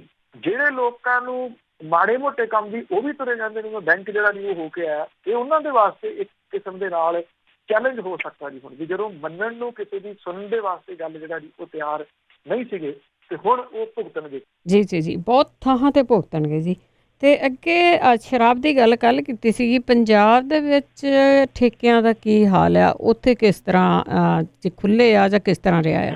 ਜਦੋਂ ਕੱਲ ਵੀ ਮੈਂ ਆਪਾਂ ਗੱਲ ਕੀਤੀ ਸੀ, ਜਿਹੜੇ ਸ਼ਰਾਬ ਦੇ ਠੇਕੇਦਾਰ ਆ ਉਹ ਕਹਿੰਦੇ ਸਾਨੂੰ ਰਾਹਤ ਪੈਕੇਜ ਜਿਹੜਾ ਵੀ ਉਹ ਦਿਓ। ਇਸ ਗੱਲ ਦੀ ਉਮੀਦ ਸੀਗੀ ਕਿ ਇੰਨੇ ਦਿਨ ਠੇਕੇ ਬੰਦ ਰਹਿਣ ਤੋਂ ਬਾਅਦ ਬੰਦ ਨਾ ਦੇ ਨੇ ਜੀ। ਐਕਚੁਅਲੀ ਉਹ ਜਿਹੜਾ ਜੀ ਅੰਦਰ ਖਾਤੇ ਉਹਨਾਂ ਦੀ ਸਮਗਲਿੰਗ ਤਾਂ ਵੱਡੇ ਪੱਧਰ ਦੇ ਉੱਤੇ ਜਿਹੜੀ ਹੈ ਜੀ ਉਹ ਚੱਲ ਰਹੀ ਹੈ। ਸਮਗਲਿੰਗ ਦਾ ਇਹ ਆ ਕਿ ਲਿਆ ਕੇ ਜਿਹੜੀ ਹੈ ਜੀ ਉਹ ਦਾਰੂ ਉਹ ਬਿਨਾਂ ਟੈਕਸਾਂ ਟੁਕਸਾਂ ਤੋਂ ਜਿਹੜਾ ਜੀ ਉਹ ਦੇ ਰਹੇ ਆ। ਤੋ ਇਸ ਕਰਕੇ ਉਹਨਾਂ ਨੂੰ ਬਹੁਤਾ ਫਰਕ ਨਹੀਂਗਾ। ਉਹ ਕਹਿੰਦੇ ਜੀ ਕਿ ਸਾਨੂੰ ਇਹ ਰਾਹਤ ਪੈਕੇਜ ਜਿਹੜਾ ਜੀ ਉਹ ਦਿਓ, ਜਿਹਦੇ ਕਰਕੇ ਕੱਲ ਹੋਣੀ ਸੀ ਆਪਣੀ ਕੈਬਨਿਟ ਮੰਤਰੀਆਂ ਦੀ ਮੀਟਿੰਗ ਉਹ ਹੋਈ, ਪੋਸਟਪੋਨ ਹੋ ਗਈ। ਅੱਜ ਜਿਹੜੀ ਹੈ ਜੀ ਇਹ ਹੋਊਗੀ ਮੀਟਿੰਗ। ਹੁਣ ਪੰਜਾਬ ਸਰਕਾਰ ਦੇ ਹੁਕਮਾਂ ਤੋਂ ਬਾਅਦ ਬਹੁਤੇ ਜਗ੍ਹਾ ਦੇ ਉੱਤੇ ਬਹੁਤੇ ਵੱਡੇ ਜ਼ਿਲ੍ਹਿਆਂ ਦੇ ਵਿੱਚ ਤਕਰੀਬਨ ਬਹੁਤੇ ਠੇਕੇ ਬੰਦ ਰਹੇ। ਬੰਦ ਰਹਿਣ ਕਰਕੇ ਜਿਹੜੀ ਡਿਲੀਵਰੀ ਉਹ ਵੀ ਨਹੀਂ ਹੋ ਸਕੀ। ਜਿਹੜੇ ਪ੍ਰਸ਼ਾਸਨ ਨੇ ਗੋਲੇ ਬਣਾਏ ਸੀਗੇ, ਗੋਲੇ ਇਹ ਵੀ ਕਿ ਬਾਹਰ ਕਿੱਥੇ ਕਿੱਥੇ ਤੁਸੀਂ ਖੜੇ ਹੋਣਾ, ਕਿੰਨੇ ਡਿਸਟੈਂਸ ਦੇ ਉੱਤੇ ਖੜੇ ਹੋਣਾ, ਉਹ ਗੋਲੇ ਬਣੇ ਰਹਿ ਗਏ। ਲੋਕ ਬਹੁਤੇ ਗੋਲਿਆਂ ਵੱਲ ਵੇਖਦੇ ਰਹੇ ਵੀ ਕਿਹੜੇ ਗੋਲੇ ਜਾ ਕੇ ਜਿਹੜਾ ਜੀ ਉਹ ਖੜਾ ਹੋਣਾ। ਜਿਹੜੇ ਠੇਕੇਦਾਰ ਨੇ ਉਹ ਇਹ ਕਹਿੰਦੇ ਆ, ਇੱਕ ਤਾਂ ਕਹਿੰਦੇ ਜੀ ਕਿ ਦਿਨੇ ਸਾਨੂੰ ਘੰਟੇ ਠੇਕੇ ਖੋਲ੍ਹਣ ਦੀ ਪਰਮਿਸ਼ਨ ਦਿੱਤੀ ਗਈ ਆ, ਉਹ ਘੰਟੇ ਬਹੁਤ ਥੋੜ੍ਹੇ ਆ। ਉਹ ਕਹਿੰਦੇ 14 ਘੰਟੇ ਜਿਹੜਾ ਜੀ ਉਹ ਠੇਕੇ ਖੁੱਲ੍ਹਣ ਦੀ ਪਰਮਿਸ਼ਨ ਹੋਣੀ ਚਾਹੀਦੀ ਹੈ। ਤਰਕ ਉਹਨਾਂ ਦਾ ਇਹ ਆ, ਉਹ ਕਹਿੰਦੇ 4 ਵਜੇ ਸਾਨੂੰ ਠੇਕੇ ਬੰਦ ਕਰਨ ਲਈ ਕਿਹਾ ਗਿਆ। ਉਹ ਕਹਿੰਦੇ ਪਹਿਲਾਂ ਜਦੋਂ ਠੇਕੇ ਖੁੱਲ੍ਹਦੇ ਸੀਗੇ 4 ਵਜੇ ਤੱਕ 20% ਸਾਡੀ ਜਿਹੜੀ ਜੀ ਉਹ ਸੇਲ ਹੁੰਦੀ ਹੈ, ਤੇ ਉਹ ਕਹਿੰਦੇ ਜਿਹੜੀ 80% ਸੇਲ ਹੈ ਉਹ ਸਾਡੀ 4 ਵਜੇ ਤੋਂ ਬਾਅਦ ਹੁੰਦੀ ਹੈ, ਰਾਤ ਦੇ 10 ਵਜੇ ਤੱਕ। ਕਹਿੰਦੇ ਤੁਸੀਂ ਬੰਦ ਕਰਨ ਦੀ ਗੱਲ ਹੀ ਜਿਹੜੀ ਉਹ ਕਰ ਦਿਓਗੇ ਤੇ ਇਹਦੇ ਨਾਲ ਤਾਂ ਸਾਨੂੰ ਘਾਟਾ ਬਹੁਤ ਪੈਣਾ। ਦੂਜਾ ਉਹ ਕਹਿੰਦੇ ਕਿ ਜਿਹੜੀ ਹੋਮ ਡਿਲੀਵਰੀ ਹੈ ਇਹਦੇ ਨਾਲ ਜਿਹੜੀ ਸ਼ਰਾਬ ਦੀ ਸਮਗਲਿੰਗ ਆ ਉਹ ਹੋਰ ਵਧੂਗੀ। ਸ਼ਰਾਬ ਦੀ ਸਮਗਲਿੰਗ ਤਾਂ ਪਹਿਲਾਂ ਹੀ ਕੰਟਰੋਲ ਦੇ ਵਿੱਚ ਜਿਹੜੀ ਦੀ ਉਹ ਨਹੀਂ ਹੈਗੀ। ਉਹਦਾ ਕਾਰਨ ਜਿਹੜਾ ਉਹ ਇਹਨਾਂ ਠੇਕੇਦਾਰਾਂ ਦੇ ਵੱਲੋਂ ਵਧਾਏ ਹੋਏ ਜਿਹੜੇ ਰੇਟ ਨੇ, ਡਬਲ ਜਿਹੜੇ ਦੀ ਉਹ ਰੇਟ ਹਰਿਆਣੇ ਤੇ ਚੰਡੀਗੜ੍ਹ ਦੇ ਨਾਲੋਂ ਨੇ, ਜਿਹਦੇ ਕਰਕੇ ਦੂਜੇ ਸੂਬਿਆਂ ਤੋਂ ਖਾਸ ਤੌਰ ਦੇ ਉੱਤੇ ਹਰਿਆਣੇ ਤੋਂ ਹੁੰਦੀ ਜਿਹੜੀ ਸਮਗਲਿੰਗ ਆ ਉਹਨੂੰ ਠੱਲ ਨਹੀਂ ਪੈ ਸਕੀ, ਉਹਦੇ ਉੱਤੇ ਰੋਕ ਜਿਹੜਾ ਦੀ ਉਹ ਨਹੀਂ ਲੱਗ ਸਕੀ। ਇੱਕ ਤਰਕ ਹੋਰ ਬੜਾ ਅਜੀਬੋ ਗਰੀਬ ਜਿਹੜਾ ਦੀ ਇਹ ਠੇਕੇ ਵਾਲੇ ਦੇ ਰਹੇ ਆ। ਉਹ ਕਹਿੰਦੇ ਜੀ ਲੇਬਰ ਜਿਹੜੀ ਆ ਉਹ ਚਲੇਗੀ ਬਹੁਤੀ ਜਿਹੜੀ, ਤੇ ਜੇ ਲੇਬਰ ਚਲੇਗੀ ਤੇ ਫਿਰ ਦੇਸੀ ਸ਼ਰਾਬ ਜਿਹੜੀ ਜੀ ਉਹ ਕੌਣ ਪੀਊਗਾ। ਉਹ ਕਹਿੰਦੇ ਕਿ ਮਾਰਚ ਦੇ 9 ਦਿਨ ਸੇਲ ਨਹੀਂ ਹੋਈ, ਕਲੇਮ ਸਾਨੂੰ ਜਿਹੜਾ ਦੀ ਉਹ ਕਿਵੇਂ ਮਿਲੂਗਾ। ਪ੍ਰਸ਼ਾਸਨ ਜਿਹੜਾ ਦੀ ਉਹ ਅਜੇ ਇਸ ਗੱਲ ਦੇ ਉੱਤੇ ਅੜਿਆ ਹੋਇਆ ਕਿ ਸਵੇਰੇ 10 ਤੋਂ ਲੈ ਕੇ 3 ਵਜੇ ਤੱਕ ਔਰ ਸ਼ਾਮੀ ਜਿਹੜਾ ਇਹ ਠੇਕੇ ਖੁੱਲਣਗੇ, ਔਰ 3 ਵਜੇ ਤੋਂ ਲੈ ਕੇ 6 ਵਜੇ ਤੱਕ ਹੀ ਹੋਮ ਡਿਲੀਵਰੀ ਜਿਹੜੀ ਹੈ ਕੀਤੀ ਜਾ ਸਕਦੀ ਹੈ। ਇਹ ਆਜ ਜਿਹੜੇ ਦੀ ਉਹ ਨਹੀਂ ਵਧਾਏ ਜਾਣਗੇ, ਜਿਹਦੇ ਕਰਕੇ ਇਹਨਾਂ ਠੇਕੇਦਾਰਾਂ ਨੇ ਠੇਕੇ ਜਿਹੜੇ ਦੀ ਉਹ ਨਹੀਂ ਖੋਲ੍ਹੇ। ਹੁਣ ਅੱਜ ਜਿਹੜੀ ਮੀਟਿੰਗ ਹੋਣੀ ਆ ਜਿਹੜੇ ਮੰਤਰੀ ਮੰਡਲ ਦੀ, ਉਹਦੇ ਵਿੱਚ ਜਿਹੜਾ ਜੀ ਇਹਦੇ ਸੰਬੰਧੀ ਫੈਸਲਾ ਲਿਆ ਜਾਊਗਾ ਕਿ ਇਹਨਾਂ ਠੇਕੇਦਾਰਾਂ ਨੂੰ ਕੀ ਰਾਹਤ ਦੇਣੀ ਆ, ਜੇ ਖੁੱਲ੍ਹਣੇ ਨੇ ਠੇਕੇ ਕਿਹੜਾ ਤਰੀਕਾ ਹੋਰ ਜਿਹੜਾ ਜੀ ਉਹ ਅਪਣਾਇਆ ਜਾਊਗਾ ਜੀ। ਤੇ ਅੱਗੇ ਗੱਲ ਕਰਦੇ ਆ ਪ੍ਰਵਾਸੀ ਮਜ਼ਦੂਰਾਂ ਦੇ ਕਿਰਾਏ ਦੀ। ਪੰਜਾਬ ਸਰਕਾਰ ਨੇ ਤਾਂ ਕਹਿੰਦੇ ਕਿਰਾਇਆ ਲਾ ਦਿੱਤਾ, ਪਰ ਬਾਕੀ ਦੇ ਜਿਹੜੇ ਹੋਰ ਸੂਬੇ ਆ ਉੱਥੇ ਭੰਬਲ ਭੁੱਸਾ ਹੈ। ਬਿਲਕੁਲ ਜੀ, ਜਿਹੜੇ ਐਕਚੁਅਲੀ ਲਾਕਡਾਊਨ ਜਦੋਂ ਤੀਸਰਾ ਸ਼ੁਰੂ ਹੋਇਆ ਸੀ ਤਾਂ ਉਦੋਂ ਆਪਾਂ ਦੇਖਿਆ ਸੀਗਾ ਕਿ ਪੈਦਲ ਘਰਾਂ ਨੂੰ ਲੋਕੀ ਜਿਹੜਾ ਦੀ ਉਹ ਤੁਰ ਪਏ ਸੀਗੇ। ਰਸਤੇ ਦੇ ਵਿੱਚ ਕੁਝ ਥਾਵਾਂ ਦੇ ਉੱਤੇ ਫੜੇ ਗਏ ਤੇ ਉਹਨਾਂ ਨੂੰ ਕੁਆਰੰਟਾਈਨ ਜਿਹੜਾ ਦੀ ਉੱਥੇ ਕੀਤਾ ਗਿਆ। ਜਦੋਂ ਉਹਨਾਂ ਨੂੰ ਪਤਾ ਲੱਗਾ ਕਿ ਟ੍ਰੇਨ ਚੱਲਣ ਵਾਲੀ ਹੈ ਤੇ ਕਿਵੇਂ ਮੁੰਬਈ ਦੇ ਬਾਹਰ ਜਿਹੜਾ ਜੀ ਇਕੱਠੇ ਹੋ ਗਏ ਸੀਗੇ। ਪਿਛਲੇ ਦਿਨਾਂ ਦੇ ਵਿੱਚ ਟਿਕਟਾਂ ਨੂੰ ਲੈ ਕੇ ਜਿਹੜੀ ਦੀ ਸਿਆਸਤ ਹੋਈ, ਜਿਹੜੇ ਸੋਨੀਆ ਗਾਂਧੀ ਨੇ ਕਾਂਗਰਸ ਦੇ ਪ੍ਰਧਾਨ, ਉਹਨਾਂ ਨੇ ਇਹ ਕਹਿ ਦਿੱਤਾ ਜੀ ਕਿ ਟਿਕਟਾਂ ਜਿਹੜੀਆਂ ਦੀ ਕਾਂਗਰਸ ਲਾਊਗੀ, ਕਿਉਂਕਿ ਕੇਂਦਰ ਦੀ ਸਰਕਾਰ ਤਾਂ ਖਰਚ ਨਹੀਂ ਰਹੀ। ਕੇਂਦਰ ਦੀ ਸਰਕਾਰ ਨੇ ਬਾਅਦ ਦੇ ਵਿੱਚ ਫਸ ਗਈ ਤੇ ਇਹ ਕਹਿ ਦਿੱਤਾ ਜੀ ਅਸੀਂ ਤਾਂ 85% ਜਿਹੜਾ ਜੀ ਇਹਦੇ ਉੱਤੇ ਪਹਿਲਾਂ ਹੀ ਡਿਸਕਾਊਂਟ ਦੇ ਰਹੇ ਹਾਂ। 15% ਹੈ, ਕਹਿੰਦੇ 15% ਤਾਂ ਜਿਹੜਾ ਜੀ ਉਹ ਦੇਣਾ ਸੂਬਿਆਂ ਨੇ। ਹੁਣ ਉਹ 85% ਕਿਵੇਂ ਜਿਹੜਾ ਜੀ ਉਹ ਦੇ ਰਹੇ ਆ, ਇਹ ਅਜੇ ਤੱਕ ਕਿਸੇ ਨੂੰ ਸਮਝ ਨਹੀਂ ਆਇਆ ਜੀ ਕਿ ਇਹ 85% ਕਿਹਨੂੰ ਜਿਹੜਾ ਜੀ ਉਹ ਕਹਿ ਰਹੇ ਆ, ਤੇ ਬਾਕੀ 15% ਰਾਜ ਸਰਕਾਰ ਜਿਹੜੀ ਹੈ ਜੀ ਉਹ ਕਿਵੇਂ ਦੇ ਰਹੀ ਹੈ। ਜਿਹੜੇ ਇਹ ਮਜ਼ਦੂਰ ਨੇ ਪੰਜਾਬ ਦੇ ਵਿੱਚੋਂ, ਜਿਹੜੇ ਪੰਜਾਬ ਚੋਂ ਗਏ ਆ, ਜਿਹੜੇ ਜਾ ਰਹੀਆਂ ਟ੍ਰੇਨਾਂ, ਇਹਨਾਂ ਨੂੰ ਤਾਂ ਕੋਈ ਪੈਸੇ ਜਿਹੜੇ ਜੀ ਉਹ ਨਹੀਂ ਦੇਣੇ ਪੈ ਰਹੇ। ਇੱਥੋਂ ਕੰਟੀਨਿਊਸ ਟ੍ਰੇਨ ਜਿਹੜੀਆਂ ਦੀ ਉਹ ਪਰਸੋਂ ਦੀਆਂ ਚੱਲ ਰਹੀਆਂ ਨੇ, ਇਹਦੇ ਪੈਸੇ ਜਿਹੜੇ ਜੀ ਉਹ ਰਾਜ ਸਰਕਾਰ ਦੇ ਰਹੀ ਹੈ। ਕੁਝ ਕਰੋੜ, 11 ਕਰੋੜ ਦੇ ਕਰੀਬ ਜਿਹੜਾ ਜੀ ਉਹ ਰੱਖਿਆ ਗਿਆ ਪੰਜਾਬ ਸਰਕਾਰ ਦੇ ਵੱਲੋਂ। ਜੇ ਇਹੀ ਪੈਸੇ ਰੋਟੀ ਪਾਣੀ ਲਈ ਰੱਖੇ ਹੁੰਦੇ ਤੇ ਤੁਸੀਂ ਸੋਚ ਸਕਦੇ ਕਿੰਨੇ ਦਿਨਾਂ ਦੀ ਰੋਟੀ ਪਾਣੀ ਜਿਹੜੀ ਉਹ ਚੱਲ ਸਕਦੀ ਸੀ, ਮਹੀਨਿਆਂ ਤੱਕ ਦੀ, ਕਰੋੜਾਂ ਨੀਮ ਕਰੋੜਾਂ। ਜੇ ਕੁਝ ਜਿਹੜੀਆਂ ਸੋਸ਼ਲ ਤੌਰ ਦੇ ਉੱਤੇ ਵਿਚਰਦੀਆਂ ਜਿਹੜੀਆਂ ਸੰਸਥਾਵਾਂ ਨੇ ਉਹਨਾਂ ਦੇ ਨਾਲ ਕੋਈ ਕਰ ਲਿਆ ਜਾਂਦਾ, ਪਰ ਉਧਰ ਨੂੰ ਤਾਂ ਸੋਚਿਆ ਨਾ ਜਾਂਦਾ, ਸੋਚਿਆ ਤਾਂ ਵੋਟ ਬੈਂਕ ਦਾ ਜਿਹੜਾ ਜਾਂਦਾ। ਹੁਣ ਇਹ ਕਨਫਿਊਜ਼ਨ ਜਿਹੜੀ ਹੈ ਜੀ ਉਹ ਕਿਰਾਏ ਨੂੰ ਲੈ ਕੇ ਅਜੇ ਵੀ ਉਸੇ ਤਰੀਕੇ ਦੇ ਨਾਲ ਜਿਹੜਾ ਉਹ ਜਾਰੀ ਹੈ। ਜਿਹੜੇ ਇਹ ਲੋਕ ਆ ਉਹ ਕਹਿੰਦੇ ਅਸੀਂ ਤਾਂ ਕਿਰਾਇਆ ਲਾ ਕੇ ਜਿਹੜਾ ਜੀ ਉਹ ਜਾ ਰਹੇ ਆ, ਔਰ ਇਹ ਜਿਹੜੀਆਂ ਸਪੈਸ਼ਲ ਟ੍ਰੇਨਾਂ ਨੇ ਇਹਦੇ ਵਿੱਚ ਘੱਟੋ ਘੱਟ 1200 ਮਜ਼ਦੂਰ ਹੋਣਾ ਚਾਹੀਦਾ, ਮਤਲਬ ਕਿ 90% ਯਾਤਰੀ ਜਿਹੜੇ ਆ ਉਹ ਹੋਣੇ ਚਾਹੀਦੇ ਆ। ਰਾਜ ਸਰਕਾਰਾਂ ਜਿਹੜੀਆਂ ਨੇ ਰੇਲਵੇ ਨੂੰ ਮਜ਼ਦੂਰਾਂ ਦੇ ਨਾਮ, ਉਹਨਾਂ ਦੀ ਡੈਸਟੀਨੇਸ਼ਨ ਦੀ ਡਿਟੇਲ ਜਿਹੜੀ ਦੀ ਉਹ ਦੇਊਗੀ। ਰੇਲਵੇ ਜਿਹੜਾ ਦੀ ਉਹ ਤੈਅ ਕਰੂਗਾ ਡੈਸਟੀਨੇਸ਼ਨ ਦੀ ਟਿਕਟ ਪ੍ਰਿੰਟ ਕਰਕੇ ਸਟੇਟ ਅਥਾਰਟੀ ਨੂੰ ਦੇਊਗੀ। ਇਸ ਤੋਂ ਬਾਅਦ ਸਟੇਟ ਅਥਾਰਟੀ ਜਿਹੜੀ ਆ ਪੈਸੇਂਜਰ ਨੂੰ ਟਿਕਟ ਦੇਊਗੀ। ਇਹਦਾ ਟਿਕਟ ਦਾ ਪੈਸਾ ਉਹ ਲੈਣਗੇ ਜਾਂ ਰੇਲਵੇ ਨੂੰ ਜਿਹੜਾ ਦੀ ਉਹ ਦੇਣਗੇ। ਇਹਦੇ ਸੰਬੰਧੀ ਸਪਸ਼ਟ ਹਦਾਇਤਾਂ ਜਿਹੜੀਆਂ ਦੀ ਉਹ ਕੁਛ ਨਹੀਂ ਗਈਆਂ। ਇਹਦੇ ਤੋਂ ਇਹੀ ਲੱਗ ਰਿਹਾ ਕਿ ਜਿਹੜਾ ਜਾਊਗਾ ਕਿਰਾਇਆ ਉਹ ਦੇਊਗਾ, ਜਾ ਕੌਣ ਰਿਹਾ, ਮਜ਼ਦੂਰ ਕਿਰਾਇਆ ਕੌਣ ਦੇਊਗਾ, ਜਿਹੜਾ ਦੀ ਉਹ ਮਜ਼ਦੂਰ। ਰੇਲ ਮੰਤਰਾਲੇ ਨੇ 1 ਮਈ ਨੂੰ ਸਪੈਸ਼ਲ ਟ੍ਰੇਨਾਂ ਦੇ ਕਿਰਾਏ ਨੂੰ ਲੈ ਕੇ ਇੱਕ ਸਰਕੂਲਰ ਜਾਰੀ ਕੀਤਾ ਸੀਗਾ ਜੀ। ਇਹਦੇ ਮੁਤਾਬਕ ਕਿਸੇ ਇੱਕ ਜਗ੍ਹਾ ਤੋਂ ਦੂਜੀ ਜਗ੍ਹਾ ਜਾਣ ਦੇ ਉੱਤੇ ਜਿੰਨਾ ਕਿਰਾਇਆ ਲੱਗਦਾ ਓਨਾ ਹੀ ਲੱਗੂਗਾ। ਇਸ ਤੋਂ ਇਲਾਵਾ 30 ਰੁਪਏ ਸੁਪਰਫਾਸਟ ਚਾਰਜ ਤੇ 20 ਰੁਪਏ ਐਕਸਟਰਾ ਚਾਰਜ ਜਿਹੜਾ ਜੀ ਉਹ ਦੇਣਾ ਪਊਗਾ। ਮਤਲਬ ਕਿ ਕਿਰਾਏ ਦੇ ਉੱਤੇ 50 ਰੁਪਏ ਜਿਹੜਾ ਜੀ ਉਹ ਹੋਰ ਲੱਗਣਗੇ। ਜੇ ਇਹ ਸਰਕੂਲਰ ਜਾਰੀ ਹੋਇਆ ਤਾਂ ਫਿਰ ਸਵਾਲ ਇਹਦੇ ਵਿੱਚ ਇਹ ਆ ਜਾਂਦਾ ਕਿ 85-15 ਵਾਲੀ ਫਿਰ ਕਹਾਣੀ ਜਿਹੜੀ ਜੀ ਉਹ ਕਿੱਥੋਂ ਸ਼ੁਰੂ ਹੋਈ। ਕਾਂਗਰਸ ਦੇ ਜਿਹੜੇ ਮੈਂਬਰ ਪਾਰਲੀਮੈਂਟ ਰਾਹੁਲ ਗਾਂਧੀ ਨੇ ਇੱਕ 4 ਮਈ ਨੂੰ ਟਵੀਟ ਕੀਤਾ ਸੀਗਾ ਵੀ ਇੱਕ ਪਾਸੇ ਰੇਲਵੇ ਦੂਜੇ ਰਾਜਾਂ ਦੇ ਵਿੱਚ ਫਸੇ ਮਜ਼ਦੂਰਾਂ ਤੋਂ ਟਿਕਟ ਦਾ ਪੈਸੇ ਲੈ ਰਹੀ ਹੈ, ਦੂਜੇ ਪਾਸੇ ਰੇਲ ਮੰਤਰਾਲਾ PM ਕੇਅਰ ਫੰਡ ਦੇ ਵਿੱਚ 151 ਕਰੋੜ ਰੁਪਏ ਦਾ ਝੰਡਾ ਦੇ ਰਿਹਾ। ਉਹਨਾਂ ਨੇ ਇਹ ਕਿਹਾ ਕਿ ਇਹ ਗੁੱਥੀ ਕੀ ਆ, ਇਹਨੂੰ ਜਿਹੜਾ ਜੀ ਉਹ ਸੁਲਝਾਇਆ ਜਿਹੜਾ ਜੀ ਉਹ ਜਾਵੇ। ਹੁਣ ਇਸ ਗੁੱਥੀ ਨੂੰ ਤਾਂ ਕੀ ਜਿਹੜਾ ਜੀ ਉਹ ਸੁਲਝਾਉਣਾ ਸੀਗਾ। ਜਿਹੜੀ BJP ਦੀ ਜਿਹੜੀ ਸਰਕਾਰ ਹੈ ਜੀ ਉਹਦੀਆਂ ਜਿਸ ਤਰੀਕੇ ਦੇ ਨਾਲ ਉਹ ਚੱਲ ਰਹੀ ਆ, ਬਸ ਇਹੀ ਹੈ ਜੀ। ਇੱਕ ਪਾਸੇ ਤਾਂ ਸਰਕੂਲਰ ਇਹ ਆ ਕਿ 30 ਰੁਪਏ ਟਿਕਟ ਦੇ ਉੱਤੇ ਦੇਣੇ ਆ, 20 ਰੁਪਏ ਐਡੀਸ਼ਨਲ ਚਾਰਜ ਨੇ, 50 ਰੁਪਏ ਪਰ ਟਿਕਟ ਦੇ ਉੱਤੇ ਦੇਣੇ ਆ, ਕਿਵੇਂ ਦੇਣੇ ਆ ਇਹਦੇ ਵਿੱਚ ਕੋਈ ਸਪਸ਼ਟ ਨਹੀਂ ਗਾ। ਮਤਲਬ ਕਿ ਜਿਹੜਾ ਉਹ ਪੈਸੰਜਰ ਆ ਉਹਨੇ ਦੇਣੇ ਆ। ਸਿਆਸਤ ਇਹਦੇ ਉੱਤੇ ਜਿਹੜੀ ਵੀ ਉਹ ਜਾਰੀ ਆ, ਪਰ ਜਿਹੜੇ ਇਹ ਮਜ਼ਦੂਰ ਨੇ ਉਹ ਟਿਕਟ ਖਰਚ ਕੇ ਵੀ ਜਿੰਨੇ ਦੀ ਵੀ ਆ ਰਹੀ ਆ 800 750 700 ਦੀ, ਉਹ ਖਰਚ ਕੇ ਵੀ ਜਿਹੜਾ ਵੀ ਉਹ ਨਿਕਲ ਰਹੇ ਆ ਬੜੀ ਤੇਜ਼ੀ ਦੇ ਨਾਲ। ਇਹ ਜਿਹੜਾ ਪਲਾਇਨ ਆ ਇਹ ਰੋਕਿਆ ਨਹੀਂ ਜਿਹੜਾ ਵੀ ਜਾ ਰਿਹਾ, ਜਿਹੜਾ ਕਿ ਆਉਂਦੇ ਸਮੇਂ ਦੇ ਦੌਰਾਨ ਮੁਸ਼ਕਲਾਂ ਖੜੀਆਂ ਕਰੂਗਾ। ਇਹ ਬਿਲਕੁਲ ਅਕਲੀ ਸਿਆਸਤ ਹਰੇਕ ਚੀਜ਼ ਤੇ ਹੀ ਹੋ ਰਹੀ। ਤਾਂ ਅੱਗੇ ਗੱਲ ਕਰਦੇ ਹਾਂ, ਉਹ ਸ਼ਾਇਦ ਬੰਬੇ ਦੀ ਝੋਪੜ ਪੱਟੀ ਦੀ ਇੱਕ ਵੀਡੀਓ ਵਾਇਰਲ ਹੋਈ ਆ ਤੇ ਉਸ ਨਾਲ ਲੋਕ ਡਰੇ। ਬਿਲਕੁਲ ਜੀ, ਇੱਕ ਤਾਂ ਜਿਹੜੀ ਇਹ ਧਾਰਵੀ ਹੈ ਜੀ, ਇੱਥੋਂ ਉੱਥੇ ਜਿਹੜੇ ਵੀ ਜਿਸ ਤਰੀਕੇ ਦੇ ਨਾਲ ਮਰੀਜ਼ ਵਧੇ ਆ ਉਹ ਬੜੀ ਵੱਡੀ ਫਿਕਰਮੰਦੀ ਆ। ਤੇ ਸੈਕਿੰਡ ਇੱਥੇ ਜਿਹੜੇ ਇੱਕ ਵੀਡੀਓ ਵਾਇਰਲ ਜਿਹੜੀ ਉਹ ਹੋਈ ਆ, ਇਹ ਸਿਓਨ ਦੀ ਹੈਗੀ ਆ ਜੀ ਏਰੀਆ ਜਿਹੜਾ ਇਹ ਬੰਬੇ ਦਾ ਹੈਗਾ। ਇਹਦੇ ਵਿੱਚ ਲੋਕ ਮਾਨਯ ਤਿਲਕ ਪ੍ਰਿੰਸੀਪਲ ਜਨਰਲ ਜਿਹੜਾ ਦੀ ਹਸਪੀਟਲ ਆ ਜਿਹਦੀ ਇਹ ਵੀਡੀਓ, ਔਰ ਇਸ ਹਸਪਤਾਲ ਦੇ ਵਿੱਚ ਮੋਬਾਈਲ ਦੇ ਨਾਲ ਇਹ ਵੀਡੀਓ ਸ਼ੂਟ ਕੀਤੀ ਗਈ ਆ। ਉਹਦੇ ਵਿੱਚ ਨਾ ਜੀ ਲਾਸ਼ਾਂ ਹੀ ਲਾਸ਼ਾਂ ਜਿਹੜੀਆਂ ਉਹ ਦਿਸ ਰਹੀਆਂ ਨੇ।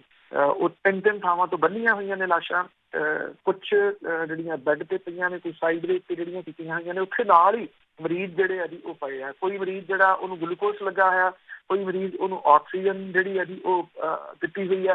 ਹੁਣ ਇਹ ਵੀਡੀਓ ਤੋਂ ਇਨਕਾਰ ਨਹੀਂ ਕਰ ਰਿਹਾ ਜੀ ਜਿਹੜਾ ਪ੍ਰਸ਼ਾਸਨ। ਹਸਪੀਟਲ ਦੇ ਡੀਨ ਨੇ ਡਾਕਟਰ ਪ੍ਰਮੋਦ ਇੰਗਲੇ, ਉਹ ਇਹ ਕਹਿੰਦੇ ਆ ਕਿ ਹਾਂ ਇਹ ਵੀਡੀਓ ਜਿਹੜੀ ਆ ਉਹ ਸਹੀ ਆ। ਉਹ ਕਹਿੰਦੇ ਅਸੀਂ ਕੀ ਕਰੀਏ, ਜਿਹੜਾ ਸਾਡੇ ਇੱਥੇ ਕਹਿੰਦੇ 15 ਲਾਸ਼ਾਂ ਰੱਖਣ ਦਾ ਇੰਤਜ਼ਾਮ ਹੈ ਹਸਪੀਟਲ ਦੇ ਵਿੱਚ। ਇਹ ਥੋੜੀ ਸੋਚਿਆ ਸੀਗਾ ਕਿਸੇ ਨੇ ਵੀ। ਇਸ ਤੋਂ ਬਾਅਦ ਉਹ ਕਹਿੰਦੇ ਸਾਰੇ ਦੇ ਸਾਰੇ ਜਿਹੜੇ ਉਹ ਬਣੇ ਹੋਏ ਨੇ ਉਹ ਫੁੱਲ ਪਏ ਨੇ, ਉੱਥੇ ਲਾਸ਼ਾਂ ਰੱਖਣ ਨੂੰ ਜਗ੍ਹਾ ਹੈ ਨਹੀਂ। ਫਿਰ ਉਹ ਲਾਸ਼ਾਂ ਉੱਥੇ ਹੀ ਨੇ। ਉਹ ਕਹਿੰਦੇ ਜਿਹੜੇ ਜਿਨ੍ਹਾਂ ਦੀਆਂ ਇਹ ਲਾਸ਼ਾਂ ਨੇ ਉਹਨਾਂ ਦੇ ਪਰਿਵਾਰ ਵਾਲੇ ਇਹ ਲਾਸ਼ਾਂ ਲੈਣ ਤੋਂ ਇਨਕਾਰੀ ਨੇ। ਇਹ ਬੜੀ ਜਿਹੜੀ ਵੀ ਉਹ ਅਜੀਬੋ ਗਰੀਬ ਸਥਿਤੀ ਜਿਹੜੀ ਉਹ ਪੈਦਾ ਹੋ ਗਈ। ਉਹ ਕਹਿੰਦੇ ਅਸੀਂ ਫਿਰ ਕਿੱਥੇ ਰੱਖੀਏ। ਹੁਣ ਡਾਕਟਰ ਨੇ ਇਹਨਾਂ ਦਾ ਅੰਤਿਮ ਸੰਸਕਾਰ ਕਰਨ ਦੇ ਵਾਸਤੇ ਥੋੜੀ ਜਾਣਾ, ਉਹ ਇਲਾਜ ਕਰਨਗੇ ਜਾਂ ਇਹਨਾਂ ਚੀਜ਼ਾਂ ਨੂੰ ਨਿਪਟਾਉਣਗੇ। ਇਹ ਡਾਕਟਰ ਪਿੰਗਲੇ ਦੀ ਜਿਹੜੀ ਗੱਲ ਹੈ ਜੀ ਉਹ ਬਿਲਕੁਲ ਸਹੀ ਹੈ। ਦੂਜੇ ਪਾਸੇ ਜਿਹੜਾ ਮਹਾਰਾਸ਼ਟਰ ਦੀ ਸਥਿਤੀ ਅਜਿਹੀ ਗੰਭੀਰ ਜਿਹੜੀ ਵੀ ਉਹ ਬਣ ਗਈ ਹੋਈ ਆ ਤੇ 18,000 ਤੋਂ ਜਿਹੜਾ ਜੀ ਉਹ ਲੰਘ ਚੁੱਕੀ ਹੋਈ ਆ ਇੱਥੇ ਗਿਣਤੀ। ਜਿਹੜਾ ਇਹ ਦੱਸਿਆ ਗਿਆ ਜੀ ਕਿ ਕੱਲ ਜਿਹੜੇ ਸੀ 1362 ਨਵੇਂ ਮਾਮਲੇ ਸਾਹਮਣੇ ਜਿਹੜੇ ਉਹ ਆਏ ਆ, ਔਰ 650 ਤੋਂ ਉੱਪਰ ਜਿਹੜੇ ਲੋਕ ਨੇ ਉਹਨਾਂ ਦੀ ਜਾਨ ਚਲੀ ਗਈ। ਨਵੀਂ ਮੁੰਬਈ ਦੇ ਵਿੱਚ ਆਰਥਰ ਰੋਡ ਜੇਲ੍ਹ ਦੇ ਵਿੱਚ 77 ਕੈਦੀ ਜਿਹੜੇ ਨੇ ਉਹ ਪੋਜ਼ਿਟਿਵ ਪਾਏ ਗਏ ਆ। ਜੇਲ੍ਹ ਦੇ 26 ਜਿਹੜੇ ਕੰਮ ਕਰਨ ਵਾਲੇ ਇੱਥੇ ਕਾਮੇ ਨੇ ਉਹ ਵੀ ਪੋਜ਼ਿਟਿਵ ਪਾਏ ਗਏ ਆ। 144 ਲੋਕਾਂ ਦਾ ਇੱਥੇ ਟੈਸਟ ਜਿਹੜਾ ਦੀ ਉਹ ਕੀਤਾ ਗਿਆ ਜਿਹੜਾ ਦੀ ਉਹ ਸੀਗਾ। ਔਰ ਬੰਬੇ ਦੇ ਵਿੱਚ 24 ਘੰਟਿਆਂ ਦੇ ਵਿੱਚ 680 ਨਵੇਂ ਲੋਕ ਸਾਹਮਣੇ ਆਏ। ਬੰਬੇ 'ਚ 25 ਦੀ ਡੈਥ ਜਿਹੜੀ ਹੈ ਜੀ ਉਹ ਇੱਥੇ ਹੋ ਚੁੱਕੀ ਹੋਈ ਹੈ ਜੀ। ਜਿਹੜਾ ਧਾਰਵੀ ਵਾਲਾ ਜਿਹੜਾ ਦੀ ਏਰੀਆ ਹੈ ਉੱਥੇ ਜਿਹੜੀ ਦੀ ਫਿਕਰਮੰਦੀ ਵੱਡੀ ਬਣੀ ਹੋਈ ਆ। ਏਸ਼ੀਆ ਦੀ ਸਭ ਤੋਂ ਵੱਡੀ ਇਹ ਝੋਪੜ ਪੱਟੀ ਆ ਜਿਹੜੀ ਕਈ ਕਿਲੋਮੀਟਰ ਉਹ ਫੈਲੀ ਹੋਈ ਆ। ਇੱਥੇ ਕਰੋਨਾ ਮਰੀਜ਼ਾਂ ਦੇ ਪੋਜ਼ਿਟਿਵ ਦਾ ਜਿਹੜਾ ਅੰਕੜਾ ਉਹ 700 ਨੂੰ ਪਾਰ ਕਰ ਗਿਆ ਹੋਇਆ। 68 ਨਵੇਂ ਕੇਸ ਇੱਕ ਦਿਨ ਦੇ ਵਿੱਚ ਹੋਏ ਆ, ਹੋਰ ਆਏ ਆ। 733 ਨੂੰ ਪਹੁੰਚ ਗਈ ਹੋਈ ਹੈ ਜੀ ਇੱਥੇ ਗਿਣਤੀ। ਤੇ 21 ਲੋਕਾਂ ਦੀ ਡੈਥ ਇਸ ਝੋਪੜ ਪੱਟੀ ਦੇ ਵਿੱਚ ਜਿਹੜੇ ਰਹਿਣ ਵਾਲੇ ਆ ਉਹਨਾਂ ਦੀ ਹੋਈ ਹੋਈ ਆ। ਇਹ ਕਿਹਾ ਜਾ ਰਿਹਾ ਕਿ ਇੱਥੋਂ ਬੜੀ ਤੇਜ਼ੀ ਦੇ ਨਾਲ ਇਹ ਜਿਹੜਾ ਕਰੋਨਾ ਹੈ ਉਹ ਪੂਰੀ ਬਸਤੀ ਨੂੰ ਜਿਹੜਾ ਦੀ ਉਹ ਆਪਣੀ ਲਪੇਟ ਦੇ ਸੰਦੇ ਨਾਲ ਲੈ ਰਿਹਾ, ਜਿਹੜਾ ਕਿ ਸਭ ਤੋਂ ਵੱਡਾ ਫਿਕਰ ਬਣਿਆ ਜੀ। ਬਹੁਤ ਬਹੁਤ ਧੰਨਵਾਦ ਬਲਤੇਜ ਪੰਨੂ ਜੀ। ਮਿਹਰਬਾਨੀ ਜੀ, ਧੰਨਵਾਦ ਜੀ, ਸਤਿ ਸ਼੍ਰੀ ਅਕਾਲ ਜੀ। ਤੇ ਸਰੋਤੇ ਸਨ ਬਲਤੇਜ ਪੰਨੂ ਜੋ ਸਾਡੇ ਨਾਲ ਜੁੜਦੇ ਨੇ, ਕਰਦੇ ਨੇ ਖਬਰਾਂ। ਇਸੇ ਦੇ ਨਾਲ ਸਾਡਾ ਅੱਜ ਦਾ ਬੁਲਟਨ ਇੱਥੇ ਹੀ ਸਮਾਪਤ। ਹੁਣ ਬਲਵਿੰਦਰ ਕੌਰ ਵੱਲੋਂ ਆਪ ਸਭ ਨੂੰ ਹੀ ਪਿਆਰ ਭਰੀ ਸਤਿ ਸ੍ਰੀ ਅਕਾਲ।